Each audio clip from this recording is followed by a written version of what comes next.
Yeah. Oh, yeah. Yeah. Lord have mercy. Y'all put them hands together. Help us sing a little bit of this song. Look at here. Woo! Time is winding up now. Start again, y'all. Keep on. Start one more time. Time is. Start again, boy. Time is. Are you ready to get your house in order? Y'all better get your house in order. You gotta get your house in order. You gotta get your house in order. You know why the is winding up. Start again, y'all. Time is every day, every day. Time is every day of my life. Time is just a mothers. Tell your daughters. Tell your daughters. Fathers. Tell your sons. Preachers.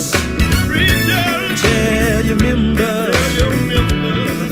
Don't let it get you. Come on, y'all. Work under. You know why. Time. Every Y'all, day. I'm still excited. Listen, tag some people, throw them in. Every day. Time is winding up, guys. We on the way to start the show.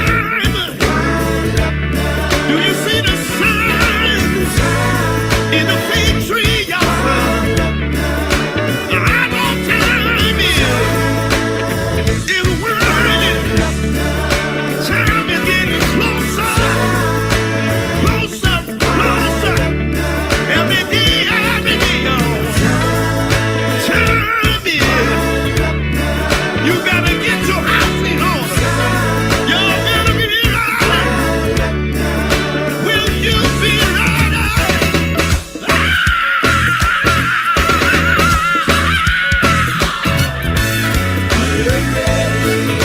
Will you be ready? Let me tell you,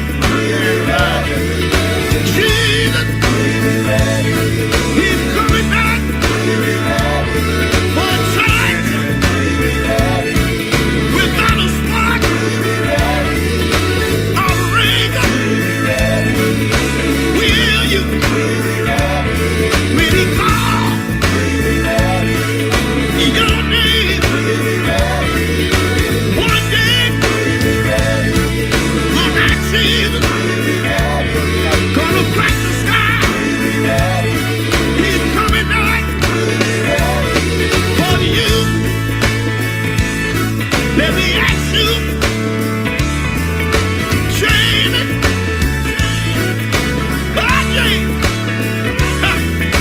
Chester, Cole, Mitch, Jeffrey, will y'all be ready when Jesus come back for Come His on, guys. children? Y'all help me out.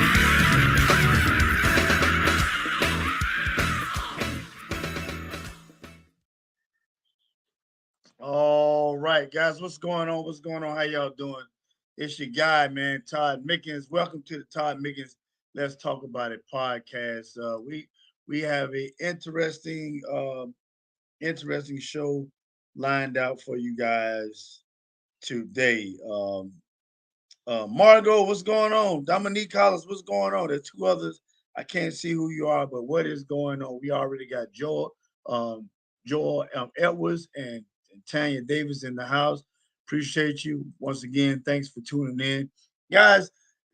Listen, we I don't know what's y'all can see my thing. This I don't know. I'm gonna just as long as y'all can hear me, I ain't worried about it. But yeah, we want to touch on a topic today.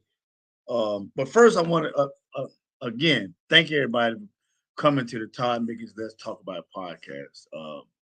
Today, as you can see, I have a special guest, Miss Rhonda Adams, motivation speaker, author. Um, uh, she's gonna come on in a few. She's getting some things done. Um, we had a brief uh, conversation probably about an hour ago, getting ready to get everything settled in. And Angela, how you doing? Thanks for tuning in. And I hope you guys take interest in today's topic. And let's let's do this right here because today one of today's topic we will be talking about is let's to each floor is limited to 50 pound feet to leave some banners free. Oh, okay. All right, well let's delete that one then. Let's delete that one. So let's go back to yeah, it was telling me I had to delete something. I'm sorry about that, guys. Uh but yeah, this is one of the things that we're gonna be talking about today.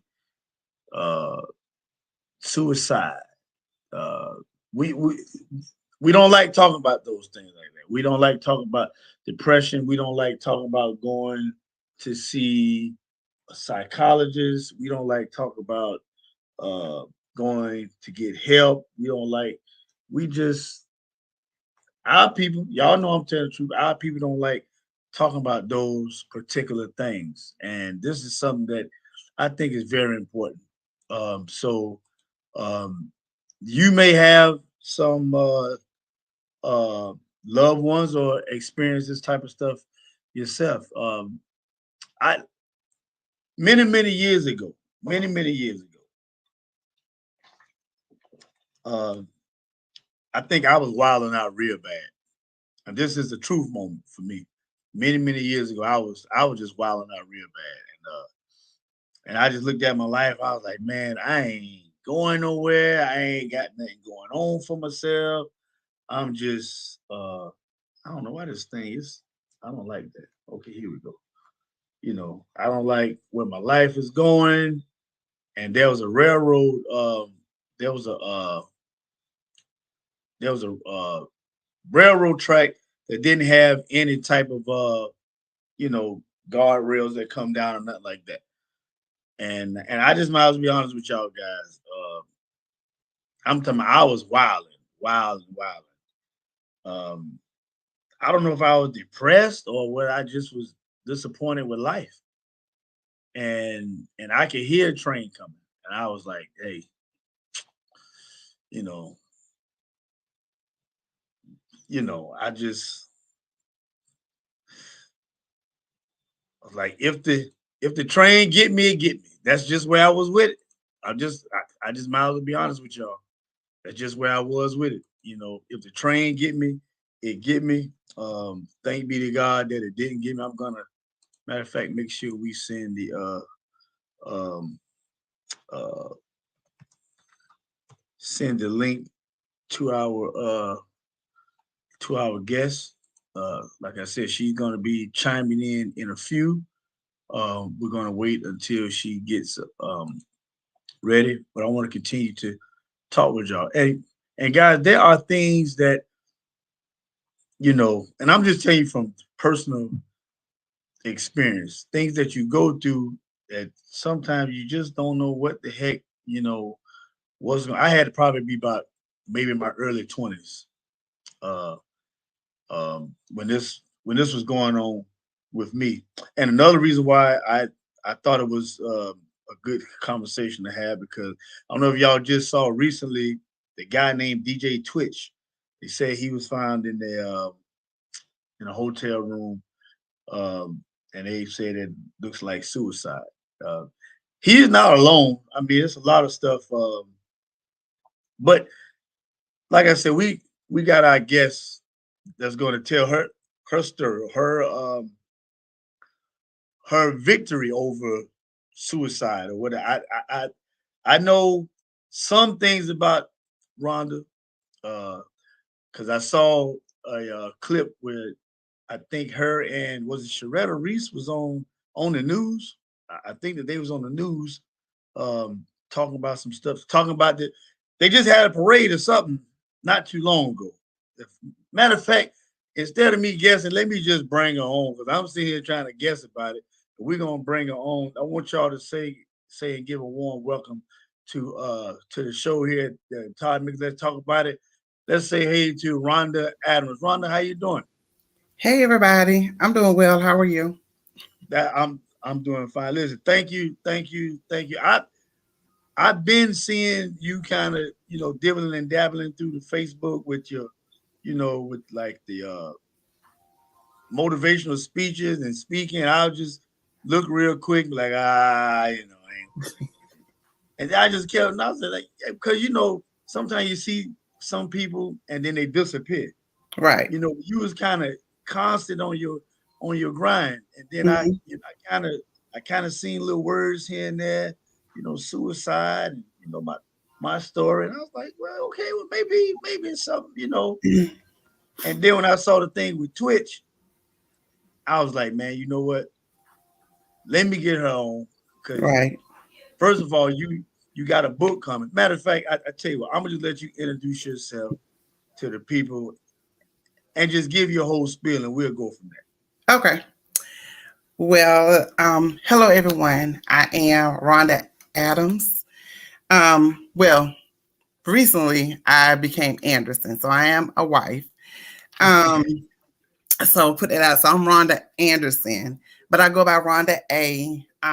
The Voice, motivational speaker, and basically I'm from Hopkins, SC. So I'm a country girl.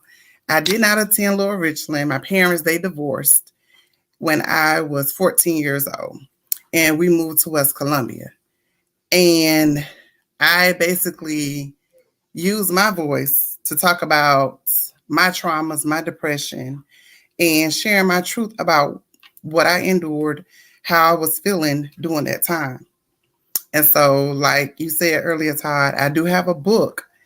The release is going to be in January, and it's about my story. A lot of people don't like to open up. A lot of people don't like to share because we're judged. Mhm. Um, but when I tried to take my life the second time, because it happened more than once, I just asked God, what is my purpose? What is my reason for still being here? And it just came to me just as clear. I need you to start sharing your untold truth. See, a lot of times people look at the outer and they feel like you already have it all figured out. You have it all put together, but they don't really know until you open up and you start sharing. Right. And so for me, growing up in the country, back then we was a close knit family. We did things, we vacation, we did all those type of things together. My mom volunteered at the schools where we attended. Me and my two sisters.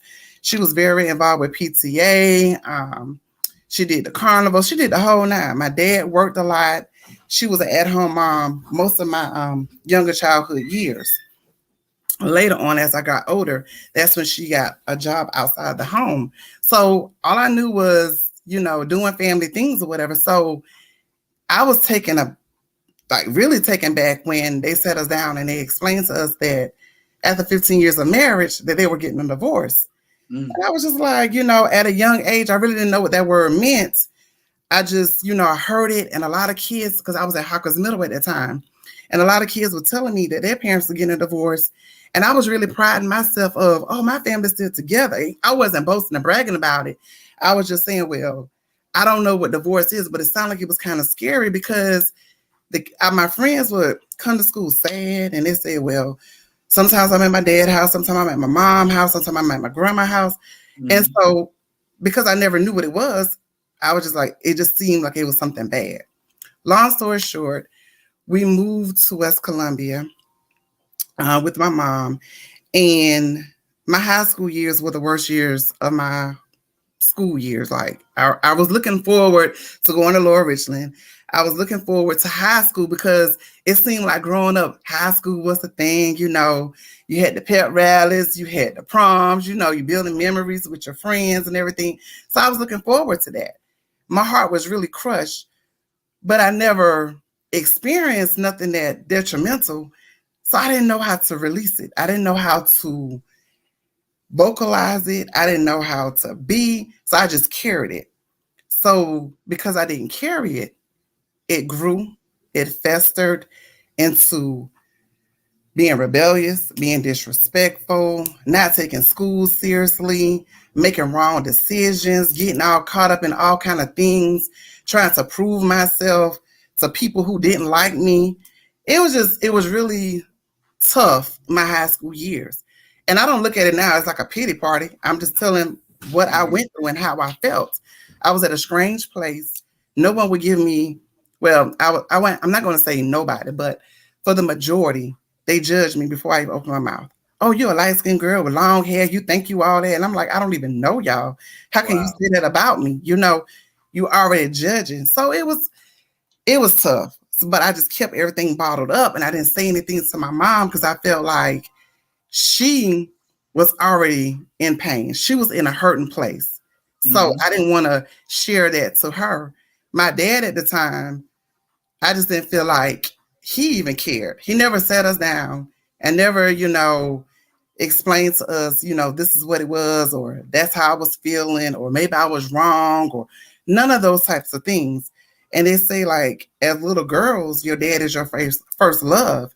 But I felt abandoned. I felt like, yeah, you neglected us. You abandoned us. Even when we were with you on the weekends, you're not spending time. You're not talking to us about different things or whatever.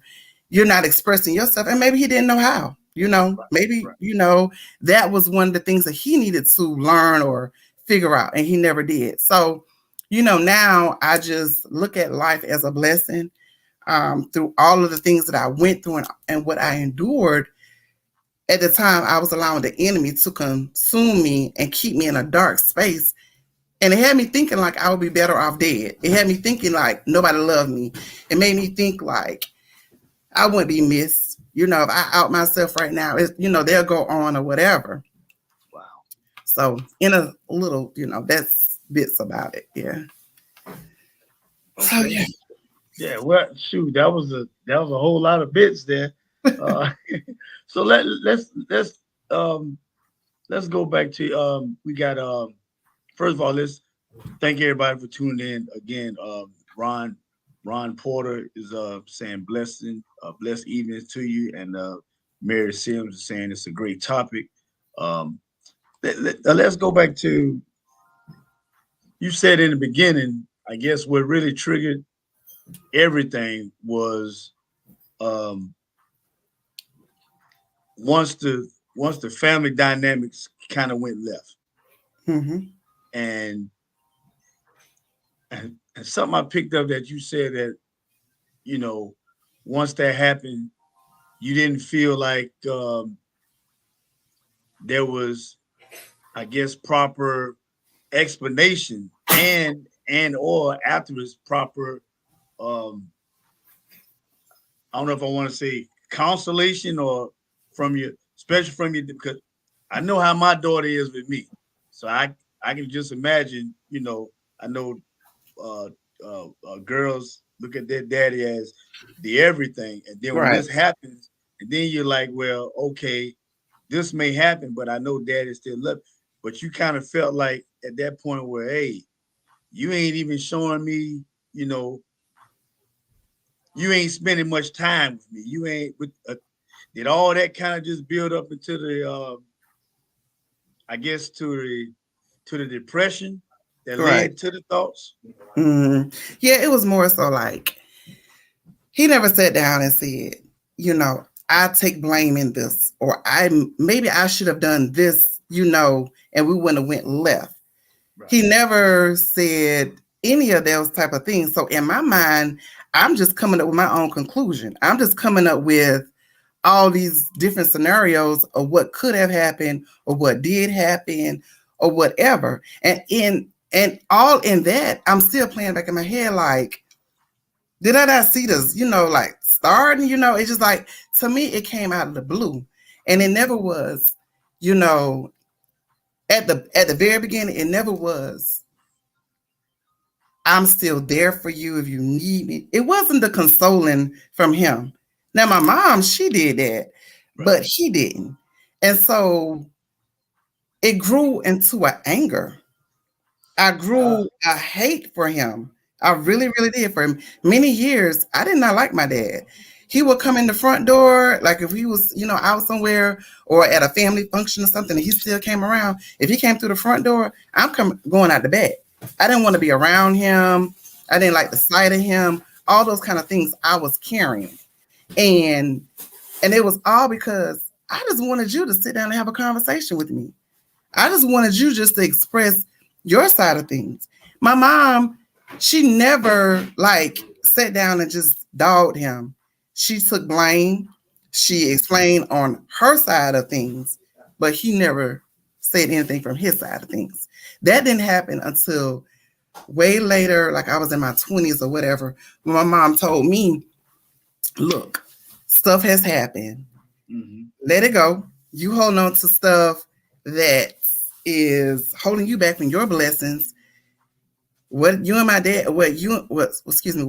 dad and I had, that's between us. But you as the child, go to your dad, tell him how you feel, express yourself, get it up off of you. And so I took her advice eventually, and it still was never like any type of like an apology or anything. Like it wasn't, well, I say it like this, it wasn't a sincereness. It was like a scream. Well, if you want me to say I'm sorry, then I'm sorry. And I'm like, it's not what I want you to say. It's like, is that how you felt? Are you saying it just to shut me up? Like, what is your reasoning for saying those types of things?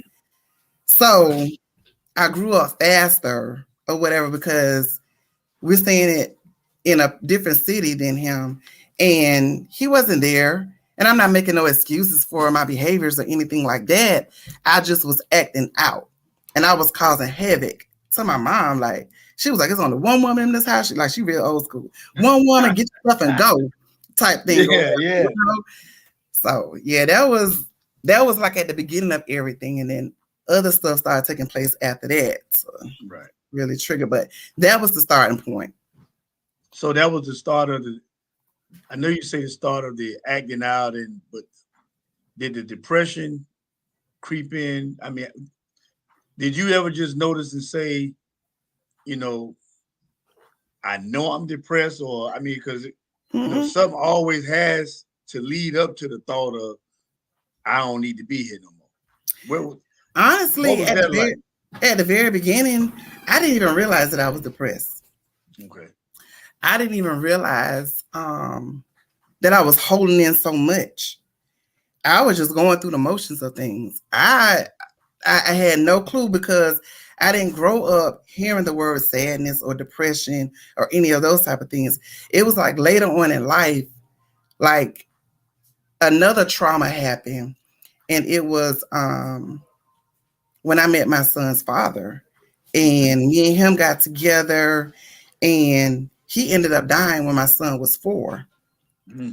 And I was mad. I was mad at God. I was mad at everybody. I was just like, what? First of all, I had no business getting pregnant because I was taught to have a husband before I got pregnant.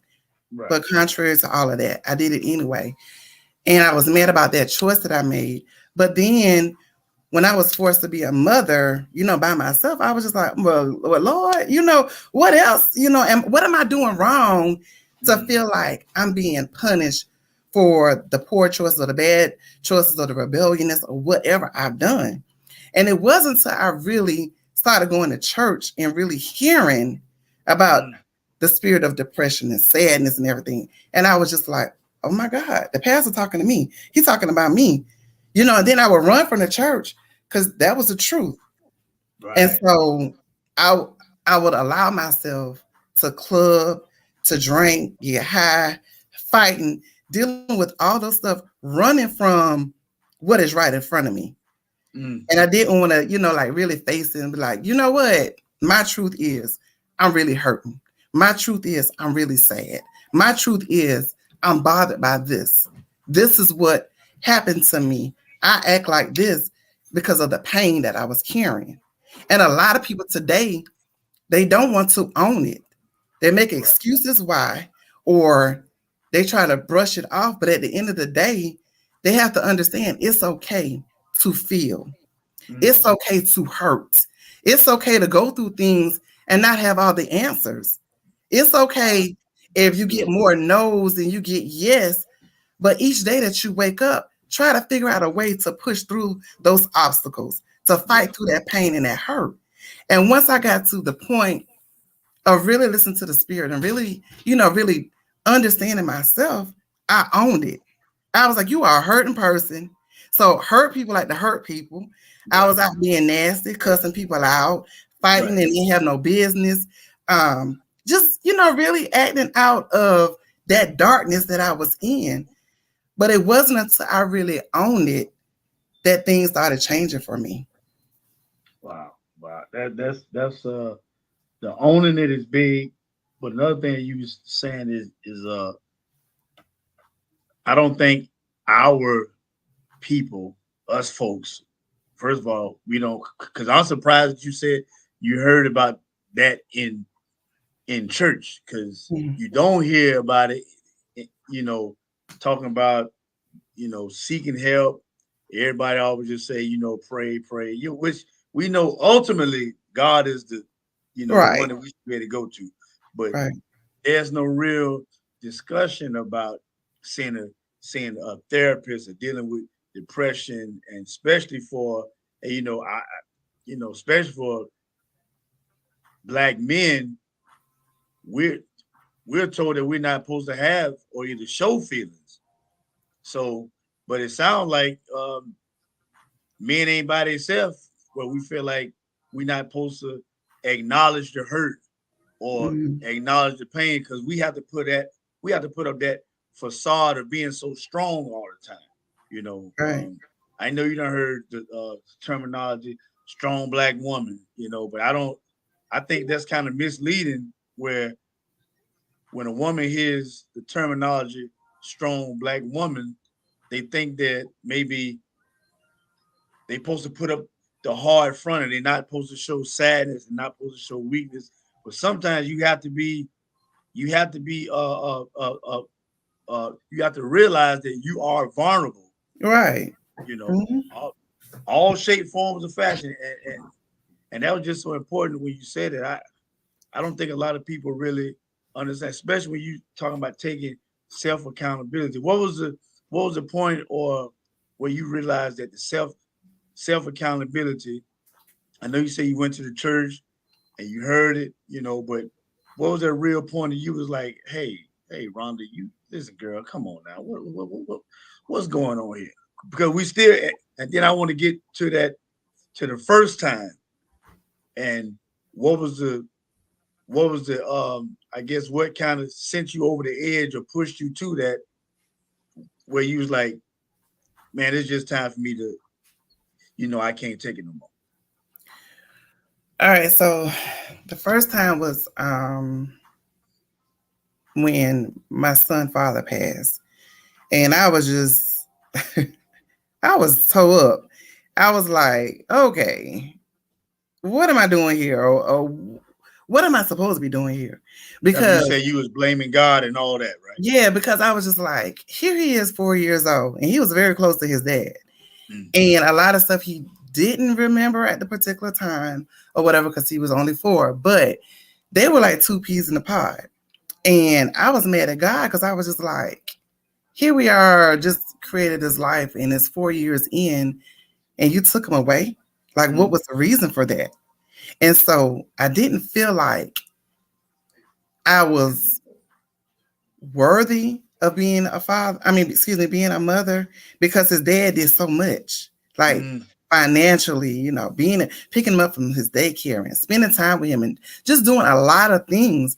Yes, I was there, but he made it much easier. So, like, when I hear about these girls' stories and stuff about the struggle and everything, I couldn't relate to that because I had the family help.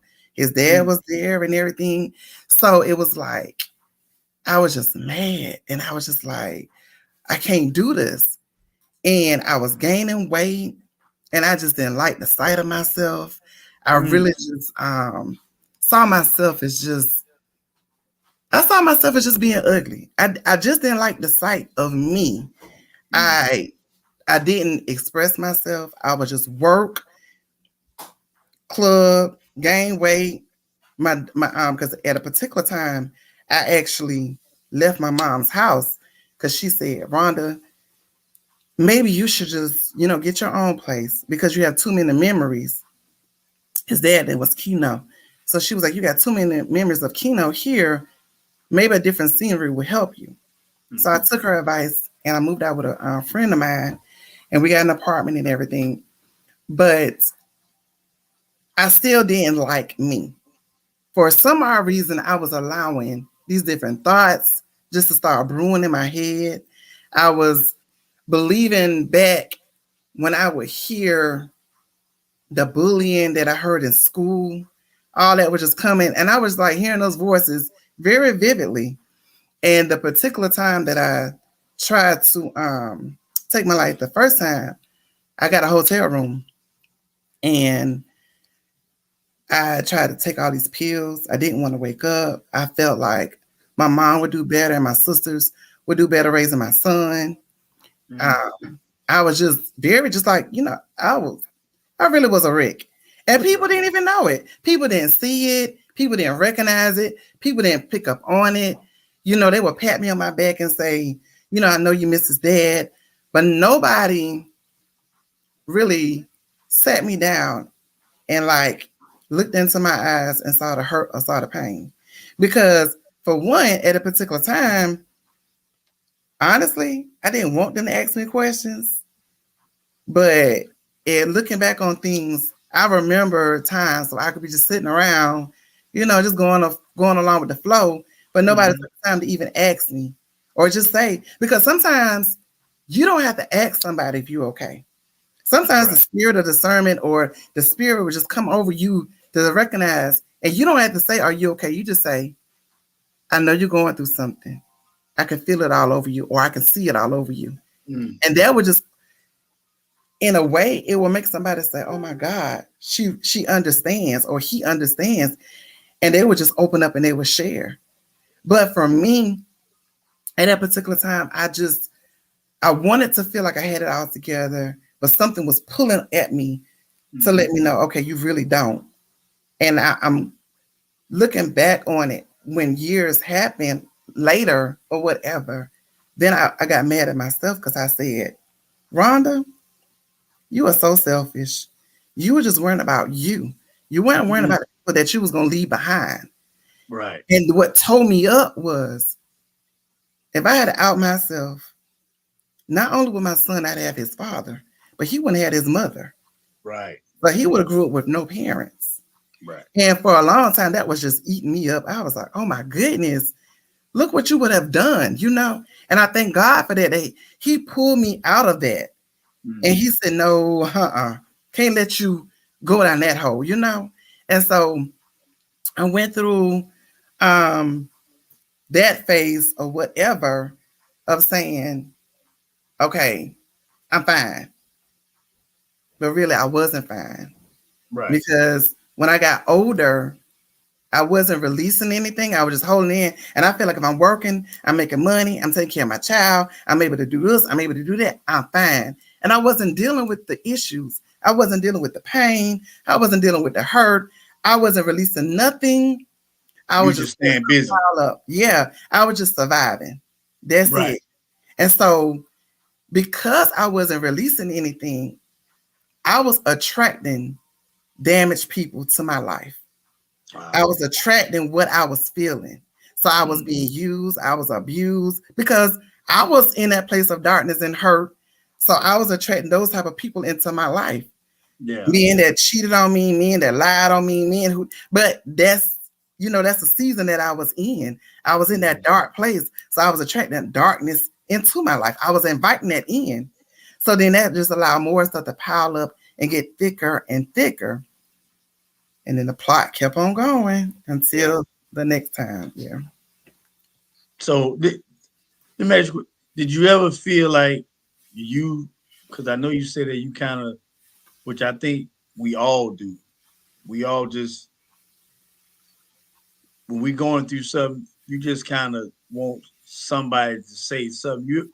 You think there was anybody that had an inclination of you was going through anything, and they might have missed that opportunity, or maybe like you said, if you put the responsibility back on you, should you just have said, well, or do you think back then there was somebody you could have reached out to and say, well, mom, I'm or you still didn't understand what it was you was going through to For the reach out most to part, somebody. I didn't understand it.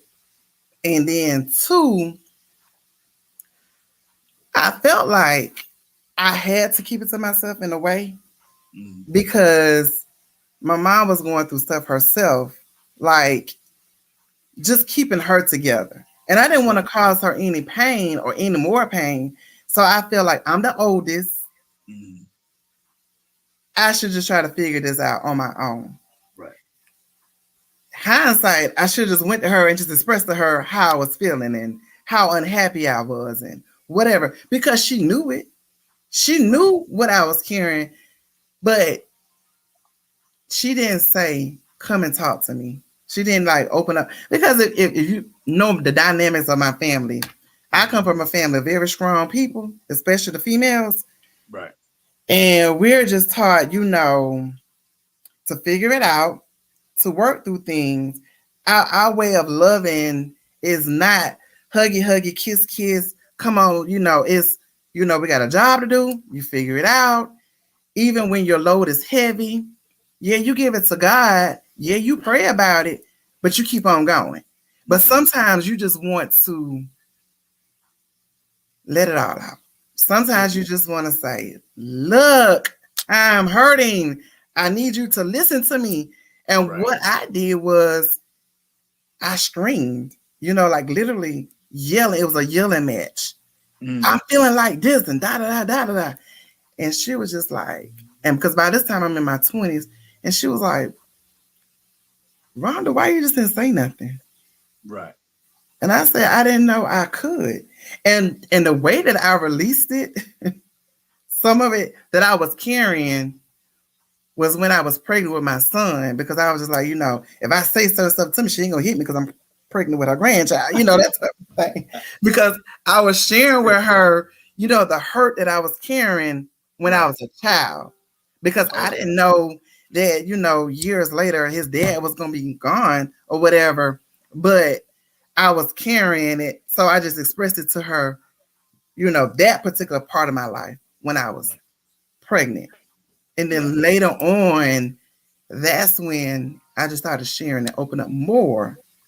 To now, to this day, like she my ace boo coon. I tell her stuff, I Yeah. just, Yeah. Yeah. Right. but yeah. Mm. Let me ask you a question. Since you've been through that and not only been through it but conquered it, um, do you kind of, in a sense, especially with females or maybe even males, can you sense? Do you see or are you able to recognize the attitude or the behavior pattern that you went through that you have seen in other folks, and you were able to reach them before they got to that point where you was able to say, hey, are you all right? And they were just like, you can see the relief in their face, like, I'm glad you said something because I'm on the brink of just giving up.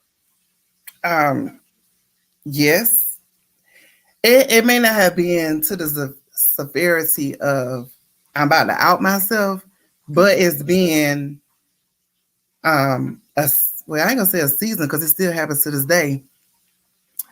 When I'm praying, God will put certain people, like I would see like a vision of them, Mm-hmm. like it will come across, or either they'll come to my mind, and it could be somebody. This is so weird to me in a way because it was one of my ex's Mm-hmm. child's mother. Because I don't like the word baby mama, but it was one of my ex child's mother that came to me, and God just told me to message her and reach out. Now I don't know what she was going through, but I have certain people that come to my mind, and I would do a video message and just, say something positive to them. I've had coworkers that have come strong to my spirit, and to them, they just like, oh my goodness, how did you know I was going through something? Or how did you know I was feeling that way? And I'm like, I don't know all the details, but you just came strong. And I would give them an encouragement word, or I would share bits of my story, because a lot of times I've heard this, and if I had $1 for almost every time I heard it, I probably could go out and buy me a car from the lot, because they said, I would have never known that, Rhonda. I would have never known that about you. You don't look like that. You carry this, you do that, and whatever. And I say, yeah, that's where I was. Right. And I've had people to inbox me, and it was very like, at first I was nervous, and I'm not gonna lie, but I've had men to inbox me and say, can you please say something? Can you pray for me real quick or something? I got a gun right here. I had this one guy a few years back. He inboxed me. He was going through a custody battle with his daughter, and he was ready to take his life. And I would talk to him, kind of regularly to get him back on track or whatever. So I just felt like God is really getting the ball rolling with using me to help people, to encourage people. And I believe like I haven't seen what all he has in store for me, because I feel like he saved me for a reason and for a purpose. And I just want people to understand that life is going to always have something. Yeah. You can be, as you can see, you can be a celebrity and not be happy. Yeah. You can have all this money and not be happy. You can be able to go anywhere, go any store and buy anything, and you still not be happy. You can have the baddest shape, the biggest house. Life still is going to happen. Right. And be okay when life happens. But be able to adapt. Be able to vocalize your hurts. Be able to say, okay, I'm not in a good space. Right. But be able to want to get out of that space. That conversation, I think, is even in the marriage, it's okay to let a person know, hey, I'm not okay, because and I know for men, we want to be that strong, I told me and my wife, we talk about it all the time. We had some issues way back when we first got married, when we ran into a financial rupture. I just say it like that. Right.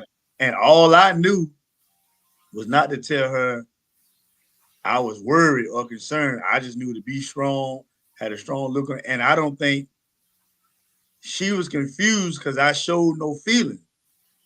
And I think, like you said, a lot of us are just told, deal with it, make it happen. Nobody really tells us, deal with the feeling, deal with the emotions. The only emotion I knew was I got to stand strong and be a man. And my wife was, she was like teary-eyed. I was just, well, we got to do what we got to do, But it's okay for us to let somebody know.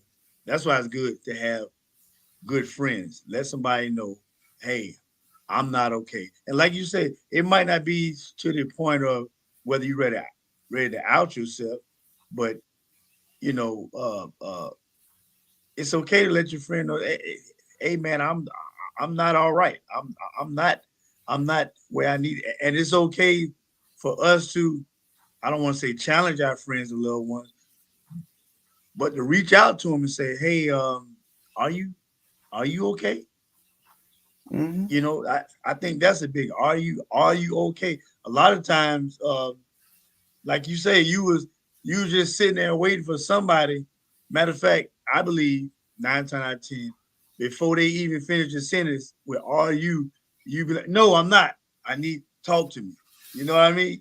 You kind of, like you say, you were just waiting, hoping somebody just come by and say, "Ron, everything all right?" Just so you can express yourself. Now, let me ask you that question from experience or advice when you don't feel or have that person that you can trust to express. But maybe people just feel like, I know this mama, I know daddy, I know it's my girlfriend, boyfriend, husband, wife. I can't express what do they do? I mean, what do we do when we feel like um first of all, most of us be embarrassed. You know, Mhm. we don't understand that. Listen, we ain't the only one that's going through this. What do we do when we don't want to say nothing to nobody? My advice is write stuff down. Write your feelings, write your thoughts down. Um, and sometimes it's not going to be who you confide in that's going to really matter because I've had coworkers. I've had coworkers that I don't know from Adam to Eve. They have pulled me to a side and have expressed themselves, that has opened up to me, they have shared things with me, and I appreciate them trusting me with their information and allow me to pray over them, allow me to pour into them. But even if you don't want to talk to someone that you know personally, I would advise you, it's nothing wrong with you talking to a stranger, because a stranger doesn't know, all in depth what you have endured. And a lot of times it's really a judge-free zone, because when you're talking to a family member, sometimes it could be where they don't really take you that serious. They'd be like, oh, you just doing it for a show, or you want attention, or it really can't be that bad. I don't see Right. I don't see uncle doing it. You really think, they may make you feel even worse. So, Right. they do have hotlines out there for people to reach out and for you to talk to someone who knows nothing about you. If you can find somebody that is a counselor that you feel comfortable or you want to talk to, don't be ashamed of what you've been through. Don't be ashamed to go and let it out. Maybe someone in a church that don't know your family, or because sometimes the church have a stigma of being gossipers and stuff like that, so people don't want to tell their business there either. But I do say, do something that'll help you release it. And I know for me, I write. Even to this day, I write, because writing it down, making it plain, manifesting things. Because even as I grow, even as I develop, and I'm taking back more of me daily, the enemy is going to come at me even harder. He's going to throw these different curveballs and say, oh, no, you getting your confidence back. You building your self-esteem up too much. I'm going to have to do something that's going to make you get back to where you was in that dark place. Because, see, he don't want to see you elevate. And he does not want you to help other people get out of that place, because he wants as many people as he can to go to the negative side of things. Right. So, for me, like, I would just advise the person or the people to try to find someone outside of everything, because you never know who you might meet in crossing. Like, I don't have people, we don't have a whole segment in Walmart or the grocery store. I've had those different encounters, and you never know. Like, people tell me, oh my God, you've been my angel today. And I'm like, oh, well, I'm glad I was able to help or whatever. But you never know where you may be at the right place at the right time to encourage and to help and to let somebody know, look, boo, you're not alone. Yeah. I may look like I have it all together, but there's days when I don't. Yeah. But by me talking to you, it has encouraged me just as well. I'm encouraging you, but it's encouraging to me as well. And we can't be selfish with our time, and we can't be selfish with how far we've come, because you don't know what you're carrying is needed for the next person. Yeah. Mm. Imagine, are you have you started your own, or are you connected with any organizations that deal with people who have been who may have thought about taking themselves out or depression. Um, are you in the process of start with what you doing with that or where you at with that? And then I want you to go into your book and your availability to go out and talk to people, churches, organization, group homes, or whatever, who may need this discussion. And you like first just you remember everything I said, right? I got you, Todd. I got you. All right. Okay, so I actually have my own movement, and it is called the I Told You movement, and it's spelled EYE, told you, and that's changing I your saw vision. that. I was like, okay, yeah, I saw that. I don't know if it was one of the flyers I saw that on. I was like, I told you. Okay. Yeah.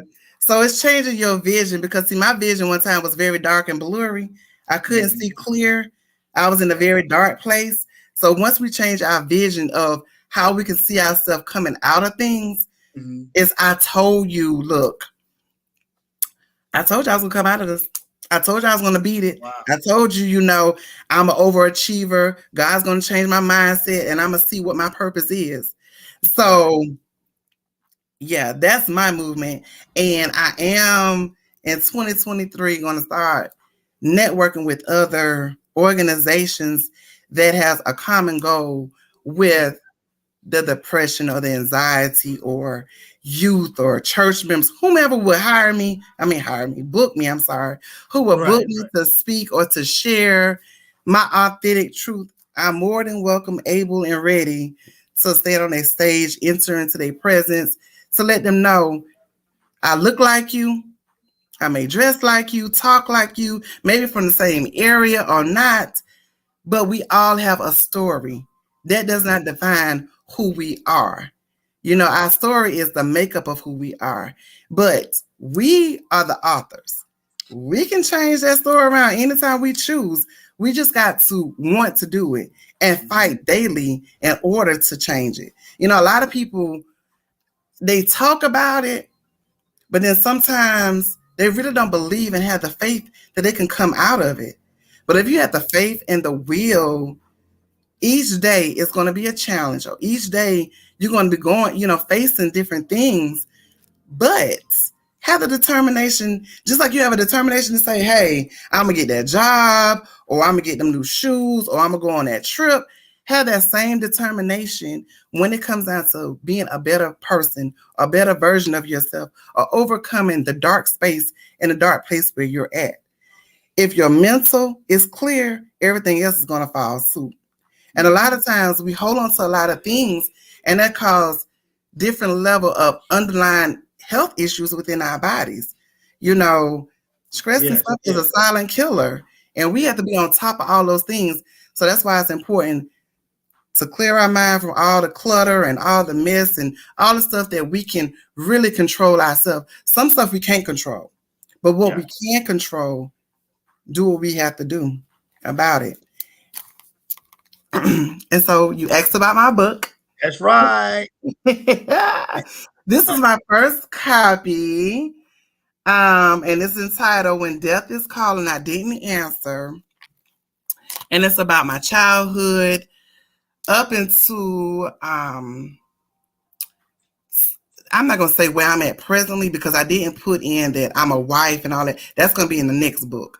But I did it up into the point of after I had my daughter and when I started the I Told You movement and started motivational speaking and everything, because I do plays and I've written plays and there's about true stories and things of people's lives and everything, and they're all inspirational and they are encouraging about real life stories, overcoming certain things. My most recent play was in December 5th, 2021. It was called Mirror Talk. It's, you know, what you see when you see in a mirror, but it's more deep than just the mirror.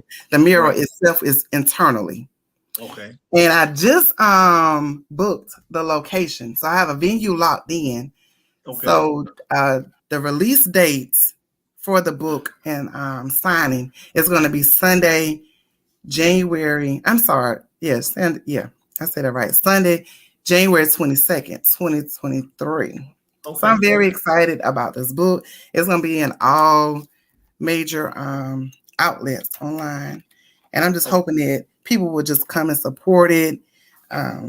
Because You yeah, already got your price ready for it? What you I think like $20. Hey, don't listen, whatever. Listen, Yeah. that's your book. Put a It's price. gonna be affordable. Yeah, It's yeah, yeah. look, it's gonna be Yeah. affordable. It's gonna be a good read because even though it's my story, what I want the audience, the readers to take away from it is if I can overcome something, you can too. You just have to have the willpower, the fight to push through any obstacle that comes your way. Right. And that's really what I want people to take away from this book. But yeah, it's a good read. And it's not long either, people. It's not long at all. It's actually only what 69 pages. You can read this in a day sitting, It's a good read. It's a good read. So you did say this is basically part one of your story. Right. Mm-hmm. So you looking for in the near future to start or finish up on another book. Yeah. Mm-hmm. All right. Yeah. Because in this book, when you read, you're going to hear about relationships that didn't go anywhere. But I got to tell you that, you know, you manifest and you write it down, you make it plain, God will bless you with a man that's created for you. So, yeah. You know what? So he's not my husband. That just led into one of the last questions I want to ask. How, when, where did you meet your husband, and how was, because I would think at this point you were able to say, well, before this helpmate in my life, he needs to know my story, and not that you was telling like, hey, I try to do this, but listen, this is me. How does he help you, or does he recognize it, or how's that dynamic with y'all helping each other emotional? So first, how did y'all meet? I mean, how did he come and sweep you off your feet? Take you from the Adams to the Anderson. How did he do all that? So I was actually bartending when I first officially saw him. Now he told me he been in my DM on Facebook and all this stuff. I never paid no attention. I was just like, well, whatever. You're in a DM, that means you really don't want to be seen. Because, come out there, shoot your shot on Facebook where everybody can see you. Yeah. But anyway, he said he was in my, I don't know. I never seen it. I never paid no attention. So anyway, I was bartending. I was working at a spot, and he came there on this particular Sunday, and he ordered his drinks or whatever, and he said my name. He was like, Rhonda. And I said, yeah, who are you? Just who are you? And he never said anything. He never said his name. And then he said my whole name. He was like, Rhonda Adams. I said, oh, you must know me from social media. And I left it like that, kept it moving. Nothing else was said. Went on by the night. A few weeks later, I seen him when I went out to this one particular spot. And we just interacted like we knew each other. I mean, he was cutting up, I was cutting up. It was just a good adult time. We danced and everything, and it was nice. And we exchanged numbers at that particular setting. And honestly, from there, it just was conversation. And some time went by, and he came over. He brought me some food on this particular Saturday. And from there, it was just basically like really history, because he was a different type of man. He wasn't, oh, I done bought you something to eat, or I done spent some time with you. I done spent some money on you. Now I got to get, to have the six. And it wasn't nothing like that. It was really low key.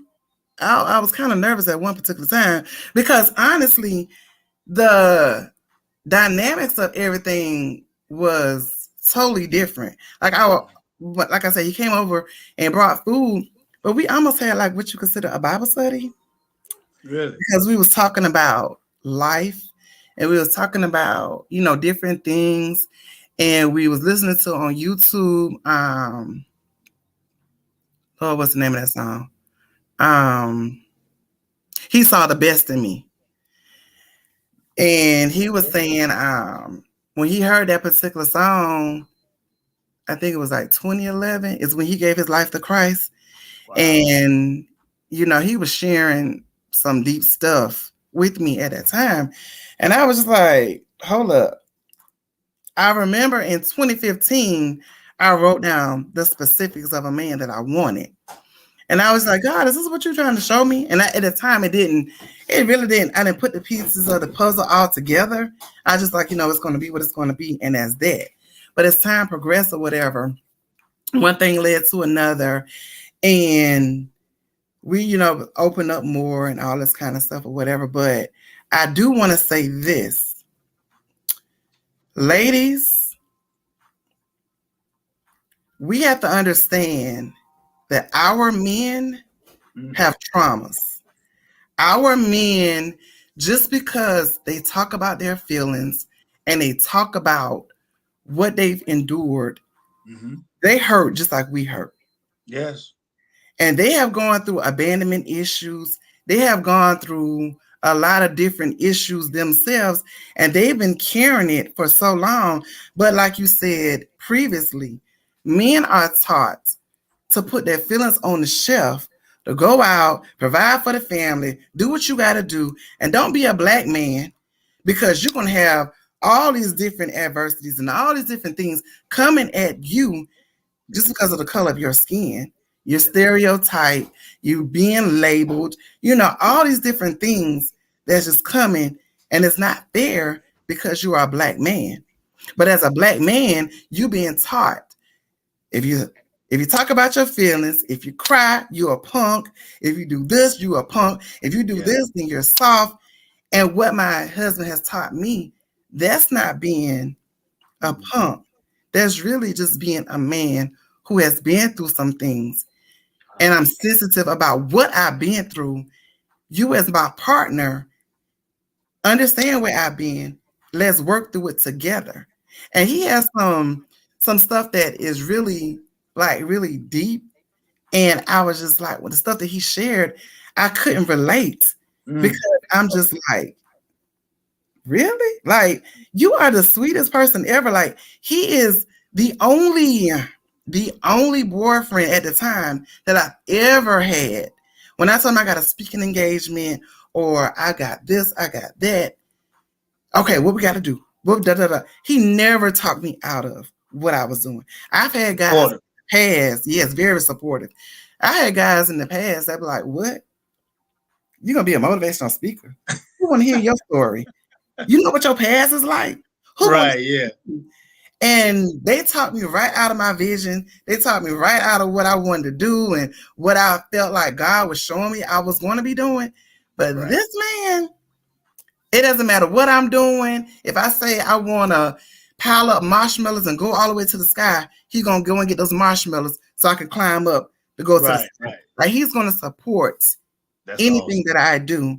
And ladies, you have to understand, just because you have gone through so many different bad men, all men are not bad. Right. Allow yourself to heal, to be able to accept what's coming to you. And that's what God had to do with me. He had to heal me first, because if I hadn't met Trav when I was doing that broken season, I wouldn't be nobody's wife. Right. I wouldn't, because I wouldn't be able to appreciate him. Right. Because while he was being, groomed and being prepared to meet me, if God didn't work on me at the same time, I wouldn't have received him. So I still probably would have been single and all this kind of stuff. But that's neither here nor there. So right. We're here now. So you feel that, because I know earlier you said using a space where you attracted guys that just wasn't right. So, right.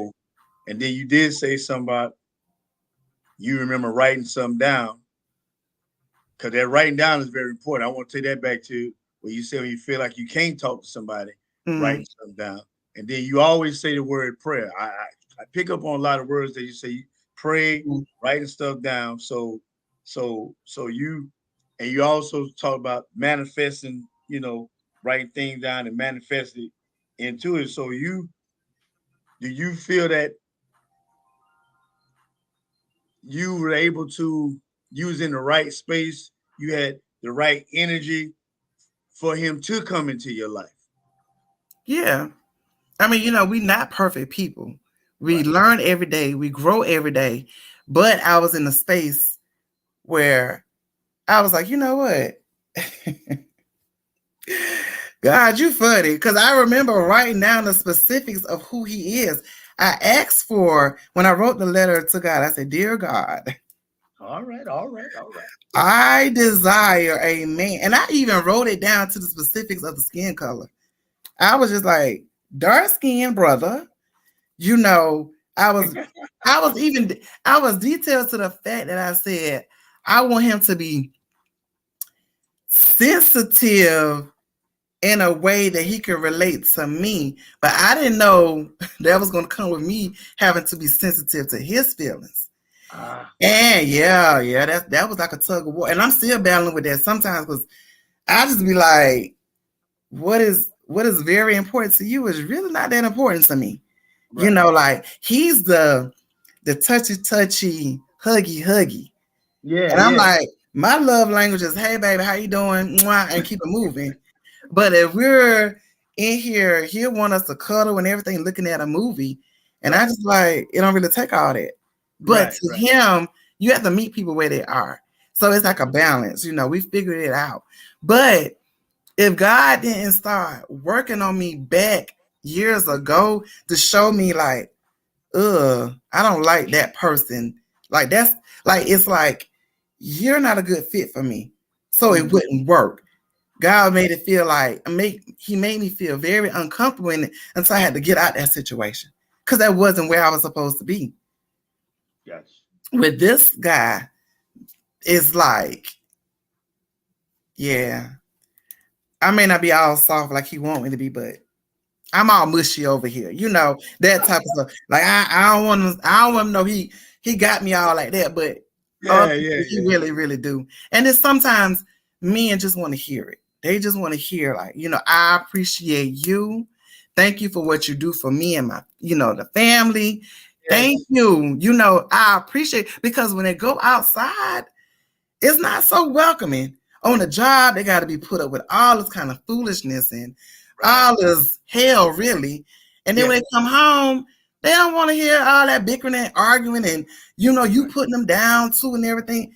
Like he broke it down to me one time. He said, look, we as men, when we go out that door, we are really faced with a lot. A lot. Like he has, I'm not trying to put all his business out there, but one of the things like he has on his plate is being a good father, but then have to still deal with the system with the child support. Like I told him, I said, I don't even know how to relate to that, because even my daughter's dad, we just two adults that understood there's a child involved. Okay, I need you financially to do this a month. Right. Some people are not fortunate to have that type of conversation or that type of rapport. That's right. But even like battling with that, it's just, to some people, it's nothing, but it really is a big thing, because men don't express a whole lot. And when they are, ready to open up, the last thing they need is their significant other shutting them up. And I'm just learning that more with dealing with him. Like he just want to know that he has a listening ear and he got support here with me. Right. His home is supposed to be his castle and be his peace. So, that makes it easier. How long y'all been married now? A month. A month? Hey, look, we really new. Listen, I was yeah. Okay. Because I was like, when I went to the profile, I was like, I never remember seeing a guy. Uh-huh. Like I said, I always saw Rhonda saying about motivation. Mm-hmm. I was like, well, they must have been together a long time, and maybe he's just not the social media type, or she don't put a business out there. Yeah, so and I didn't publicize the marriage. I just like to keep it my private, Mhm. I just like to keep it to myself. Yeah. But those who know, they know or whatever. It's not like it's a secret, but it's just at first I thought I wanted this big old wedding. Then as life happened, I was like, no, I don't. Right. I really want it to be private, since small, intimate. I do, you do, we here, We we in it. We what yeah, matter. And then I right. want to do what is considered a love celebration next year with Okay. us inviting people or whatever to celebrate. But our thing was, the marriage is about two people. It's Right. not for the spectators. Right. It's not for the people just to come, because that's the traditional thing to do. Like a lot of things that we do is just for the tradition. You're really not of the support of it. You're really just doing it because that's what I'm traditionally supposed to do. Right. So that thing of, you hear, let's break generational curses. Okay, let's break doing the traditional thing. Like, Right. if it's gonna be me and you in this, let it be me and you at the ceremony. A Right. handful of people here, and that's that. A lot of times we do stuff to please people, but where are the people when we need them? Right. Right. You know what? That's me and my wife had a nice little small intimate setting. I hadn't told her what I wanted. I didn't want nothing big. I always wish that, I can go back and, I don't even think she wanted a big date, but I always say to myself, I want to go back and do something, maybe a marriage renewal. We've been married 21 something, Okay. 20 something, 20. One of them 20 plus. I'm just saying like that. And Oh my gosh. yeah, yeah. So, but listen, that's why you said a month. I was like, okay, yeah, yeah, yeah. It's I, y'all gonna be all right. I'm just glad that y'all getting those conversations out early about the communication, and he's able to say, well, I mean, I'm just paraphrasing. Look, Right. baby, I need you to be here for me. No, I have feelings. I'm going to show you emotion. I'm like you said, I'm touchy feely, but like you said, you was brought up kind of like different, just kind of like hey, I love you, but I ain't got to hug you to love you. We cool. But Mhm. as time go on, love is what love does, and Right. long as y'all had a wedding and y'all was happy about it, it don't matter about nobody else. Hmm. Uh, and like I said, long as you happy, he happy, and y'all got y'all union with each other and God, nothing else matters. Listen, um, um, I want to get hold to the book. I'll be Okay. I'll be one of the first partakers to purchase the book. I believe it's important, um, and I know we have a young lady.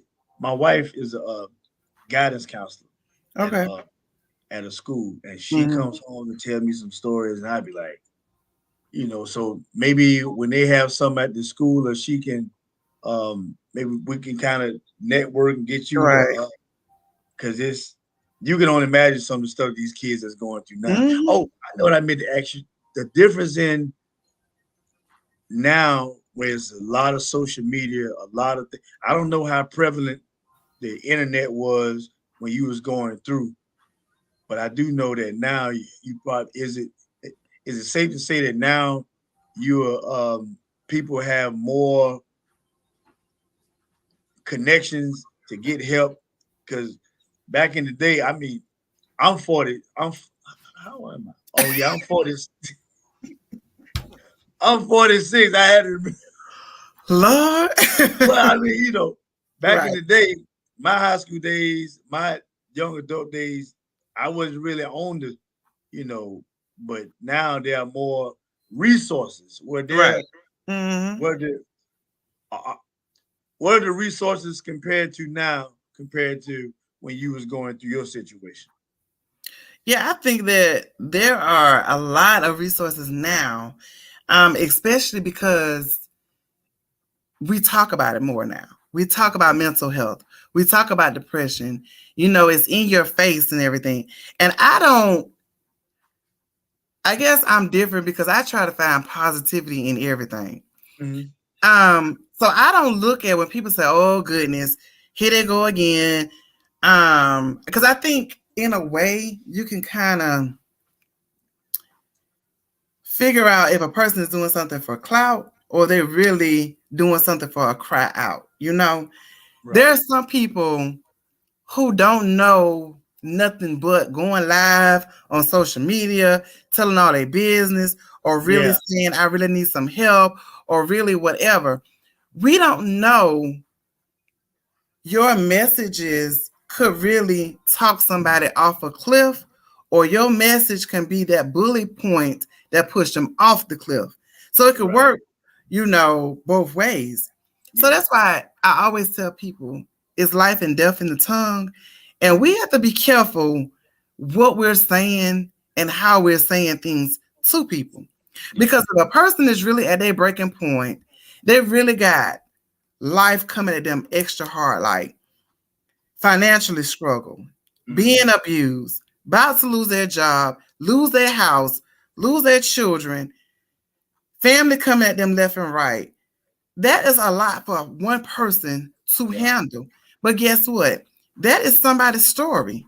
And if the first thing they can grab is a phone and hit the live button for whatever reason, and they're really crying and they're really pouring their heart out, the last thing we should do is, for one, we shouldn't even judge, because we're not the one to judge people. But we do. We judgmental people. Right. But we say things to make the person feel worse than what they already do. Right. And so for some people, that's all they know is to put some on the live or, doing a video or whatever. But if the right person reach out to those persons and really help them, that could be the changing point of their life. Now, and then the difference or the opposite of that is some people who really just doing something because at the time they feeling, oh, I just need to get this off of me, but they really don't want the help. Right. You can't help those people. You can't help nobody who don't want to be helped. Like they say, you can lead the horse to the water, but you can't make them drink.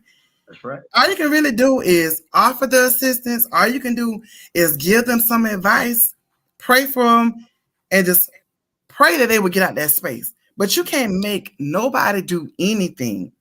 But what's important is seeking the help and getting the help if you really ultimately feel like you need the help. Guidance counselors, principals, teachers, bus drivers, teachers' aides. There's in the schools, there's so many resource officers.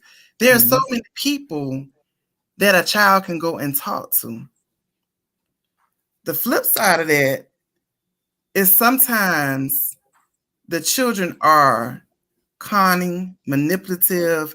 They play on all of that, to try to get their way. So it's like a thin line sometimes.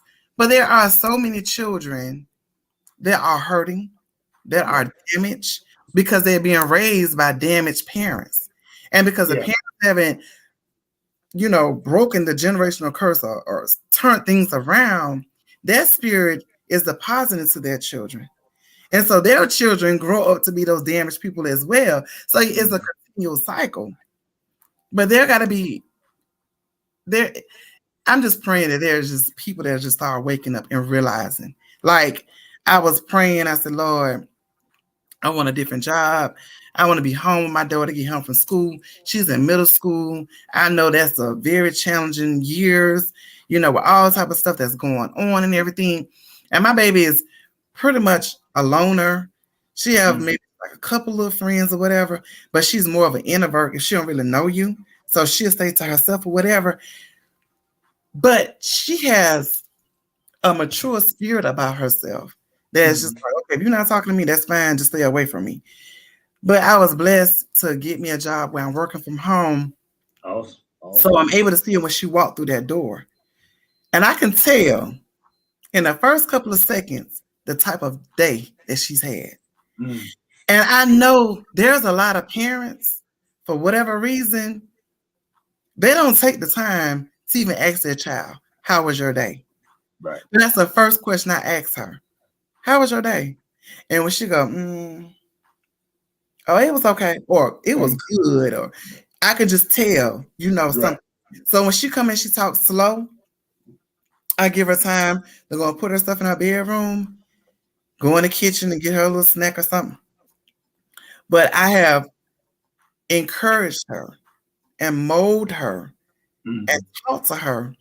Don't ever feel like nothing is too hard or too big that you can't share with me.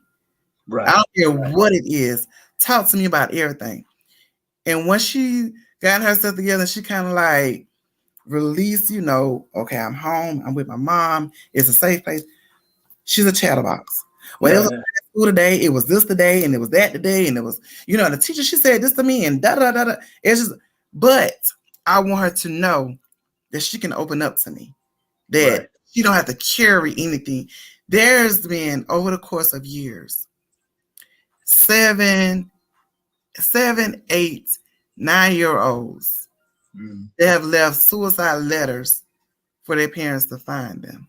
They have hung themselves or killed themselves. I couldn't even imagine that. That's my baby, Yeah.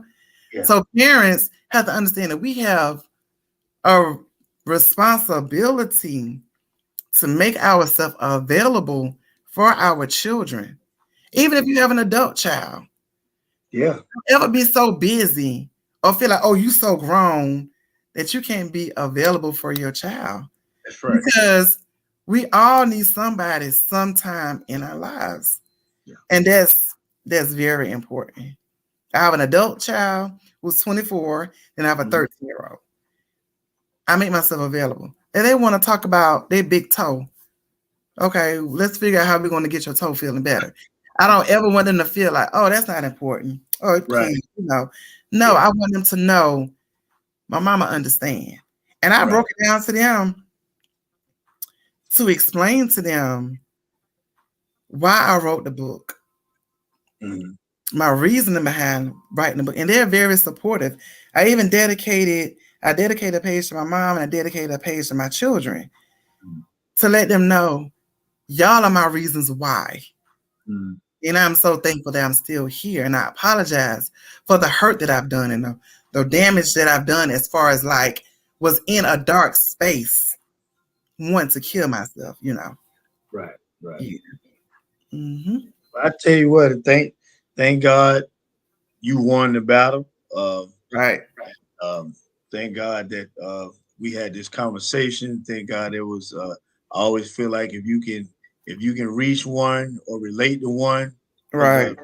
There was a comment earlier. Well, this was from Dominique. She was saying this is such a great message and topic. She said she had to go, but she said, God bless you and your work. Our community need these testimonies and advocates just like you. She's talking about you. She said, I guess she's saying she has similar experiences have allowed me to find my purpose. And I am so glad you have found yours. Keep pushing. Your soul shines so bright. Oh, that is so sweet. Listen. Somebody always, and I can assure you, people will go back and grab the videos and watch, because like I said, I normally go at 7:15 on Sunday mornings, or either like Monday. I get a live Monday because sometimes it just be sporadic, and I was like, man, I didn't want to wait too much longer for us to have this conversation, because I believe it's so many. I believe that we're gonna have to come back and jump on it again, because it's a top. Matter of fact, I'm thinking I want to maybe have you and some other guests on at the same time, and we kind of have a panel. Right. Like we just listen. I want to be supportive of your book. This is Everett Patterson is saying, great talk. I needed to see that. Look at that. Great talk. I needed to hear this today. Thank you for sharing. Oh, that's awesome. Yeah. Hey, what's going on? What's going on, Eric? Everett. Yeah, all right. Yeah, but see, that's why I say you never know. You never know. Exactly. Who listening, who needs to hear it. Right. And there you should be able to communicate to 3 people as if you was communicating to 1,000. Right. That way, when you get to the 1,000, it's easy work. You That's know, right. it's a That's right. second nature. Usually, Mary Sims says, "Rhonda, I'm so proud of you for finding your peace." Yeah, Thank you. yeah. Thank So you. I appreciate that. yeah, every pastor he laughing every day. That's all right, Eric, man. My bad. What he said. Not much, my brother. I really that's awesome. Awesome. Thank you. Thank you for the support. Yeah, I but what appreciate it.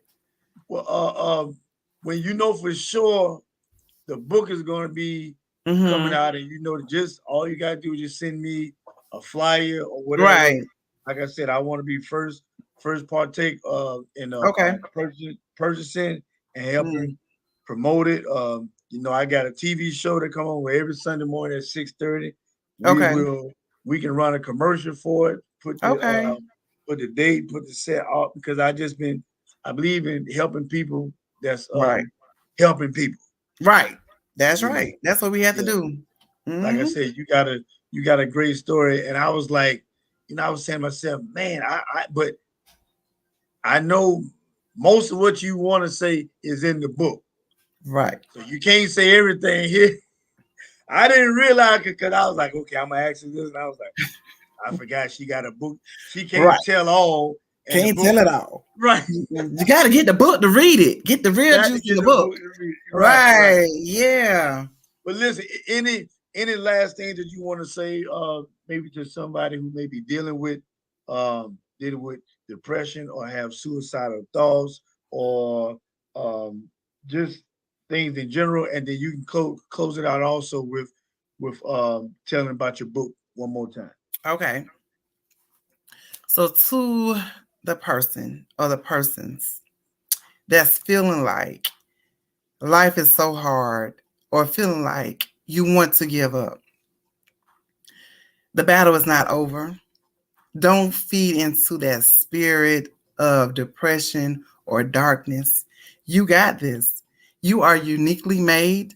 You are designed and created for a reason and for a purpose. Life is hard right now, but you can make it. God is your creator. God is the one who put everything in you. And regardless of how you feel and what you're going through, you have to believe that you can make it out daily. Take back a piece of you. Fight harder to push through to get to your next. If you are attached to people, places, and things that is keeping you in bondage or that's keeping you in a dark place, you have to love yourself and know that you are worthy of so much more because you are worthy of peace. You're worthy of happiness. You're worthy of joy. You're worthy of becoming better than where you are today at this present moment. If you don't feel like you can talk to someone that you know, write it down, get it out of you and get it onto paper. Talk to someone that you don't know. Call the crisis hotline. That's 988. You know, just get it off you. Pray about it. Don't be afraid to let God know how you're feeling. Talk to a stranger.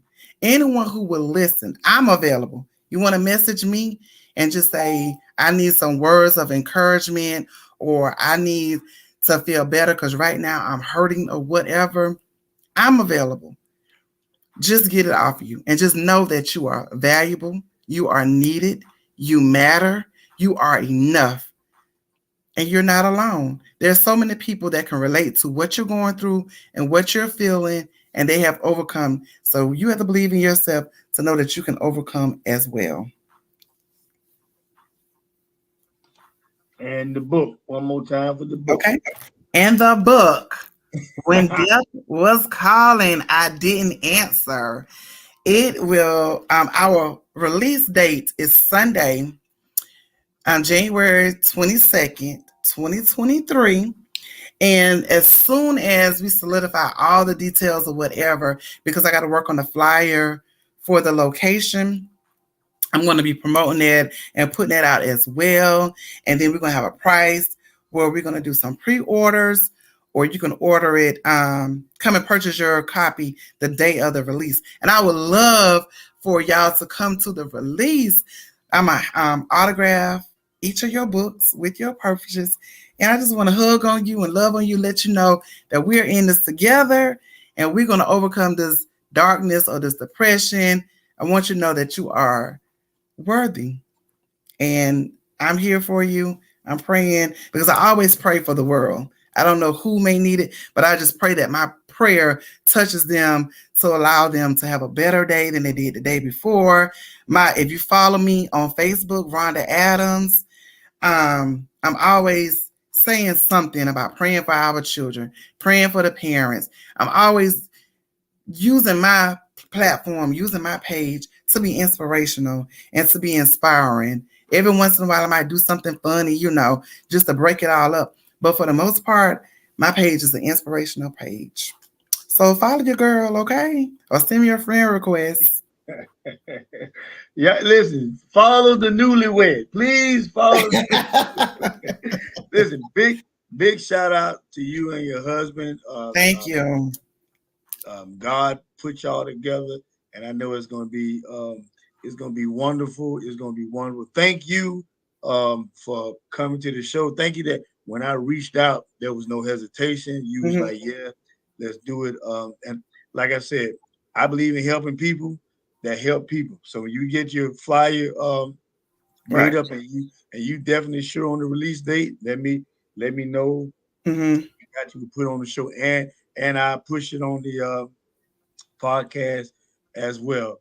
Thank with you. that being said, I'm gonna go ahead and let you go. Okay. And, I hope you didn't burn one up more thing. One more thing too.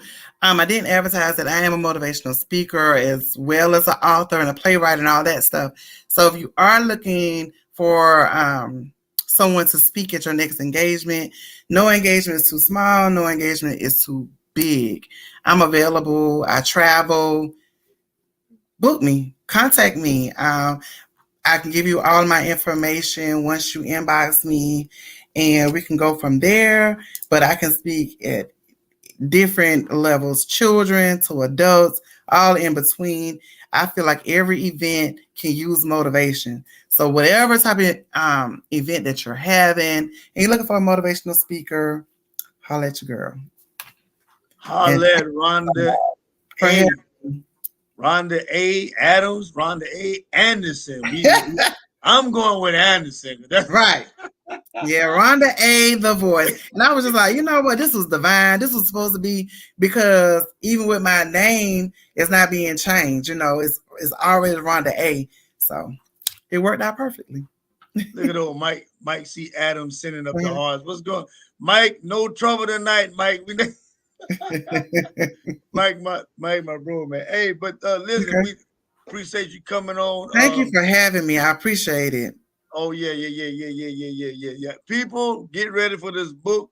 Get ready to book up. Listen, at your churches, bar mitzvahs. We don't Barbie. Listen, she even speak in your backyard, Barbie. She don't care. That's right. Booker, motivational speaker. Listen, whatever you need. Listen, she is here to help you, to help me, to help all of us. Listen, that's right. We're here to help each other. Look out for Rhonda A, because she's going places. Rhonda, we thank you. We appreciate you. Tell your hubby, we say, Mike C. Adams said, prayers and blessings, cuz. Thank you. All right. Now you're saying good night. All right, Mike. We'll see you later, man. All right, Rhonda, we sure appreciate it. Thank you very much. Thank you. All right. All right, guys. Y'all see that was Rhonda. She really came through and told. Listen, I was trying to dig, and I had to realize she can't tell it all. She got it in the book. She can't tell it all. She got it in the book. She gave some awesome information. Like I said, guys, this platform, we can talk about anything. Some of the people who tuned in tonight: Joel Edwards, Margot Rogers, Dominique Collins, Ron Porter, Mary Sims, Tanyetta, Miss Infinity Patterson, Everett Patterson, Marlene Harris Charlie, Hazel Parley, Antoinette Marie, Lovely Brown, Deidre Prophet Brooke. What's going on, Cuzzo? Elijah Juan Rice, what's going on, man? Faith Jacob, Patrick Burton. Who else we got? We got Bernice G. Scott. Bernice Scott, how you doing? Pleasure to have you in. And then bringing up the rear, good brother Mike C. Adams. Y'all, listen, I thank y'all for tuning in. And listen, I got this one thing I wanted to play. And I want to make sure that we let me see. Did I already have it? And we're gonna close out on this right here. We're gonna close out on this. Select. Wait a minute. Select what? New tab. Stream. Wait a minute. Man, I ain't gonna be able to do it. Mute website notification. Your browser has blocked your screen. Click the screen icon. Let me see. Hold up. I thought I had it. Well, I guess I ain't gonna be able to. Let me click out of this. Move from studio. I don't know what happened. I thought I had this thing. Okay.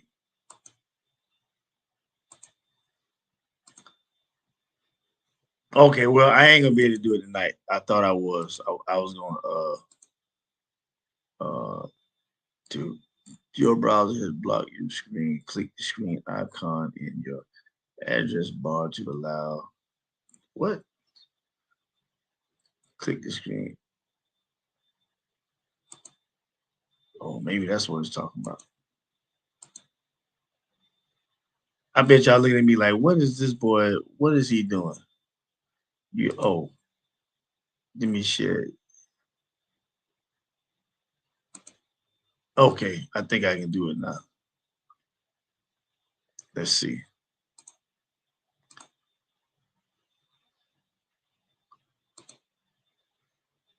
Ty, have a good night. Okay, all right, Mary. Select window or screen. What?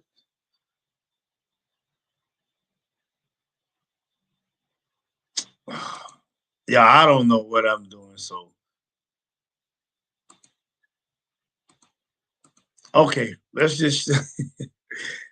I hate this, man. I share screen. Why it won't let me do? Well, you know what? I ain't even got nothing to share. All right, no problem. Listen, guys, we can get ready to get out. It's your boy Todd Mickens.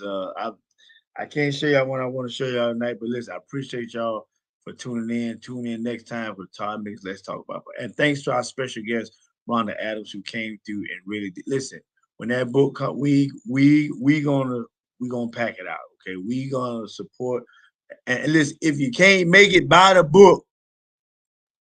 Simple as that. See y'all later. All right. Peace.